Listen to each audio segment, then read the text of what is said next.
பூமியிலிருந்து 20 அடி ஆழத்துல நிகழ்ந்த ஆச்சரிய நிகழ்வு.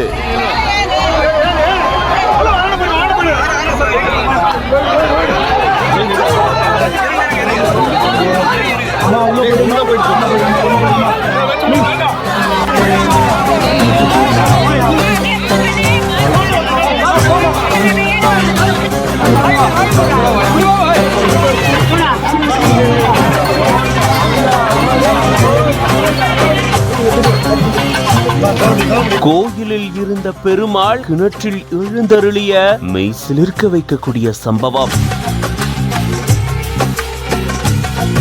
கிணற்றில் எழுந்தருளிய பெருமாளை பார்த்து பக்தி பரவசத்தோட கோவிந்தா கோவிந்தான்னு தரிசனம் மேற்கொண்டிருக்காங்க பக்தர்கள்.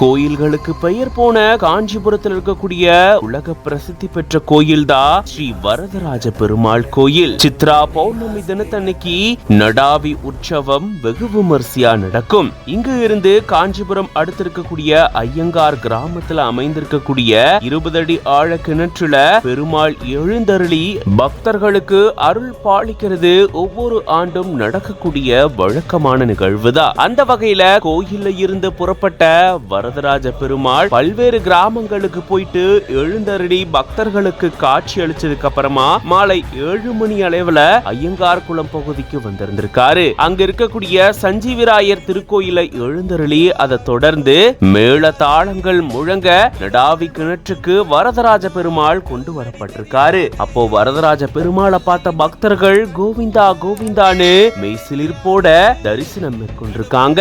20 அடி ஆழத்தில் இருக்கக்கூடிய கல் மண்டபத்தை 3 முறை வலம் வந்ததுக்கு அப்புறமா சிறப்பு தீப ஆராதனைகள் நடந்திருக்கு. அதை தொடர்ந்து கிணற்றிலிருந்து வெளியே வந்த வரதராஜ பெருமாள் பாலாற்றில எழுந்தருளி சிறப்பு திருமஞ்சனம் கண்டதுக்கு அப்புறமா அதிகாலை 3 மணி அளவுல கோயிலுக்கு புறப்படுறாரு. இப்படி ஒவ்வொரு ஆண்டும் நடாவி உற்சவம் வெகு விமர்சையா நடக்கும். அந்த வகையில இந்த ஆண்டும் ரொம்பவே சிறப்பா நடந்திருக்கு. இது பத்தின உங்களோட கருத்துக்களை கமெண்ட்ஸ்ல சொல்லுங்க. மேலும் பல செய்திகளுக்கு பிஹைண்ட் பேஜை ஃபாலோ பண்ணிக்கோங்க.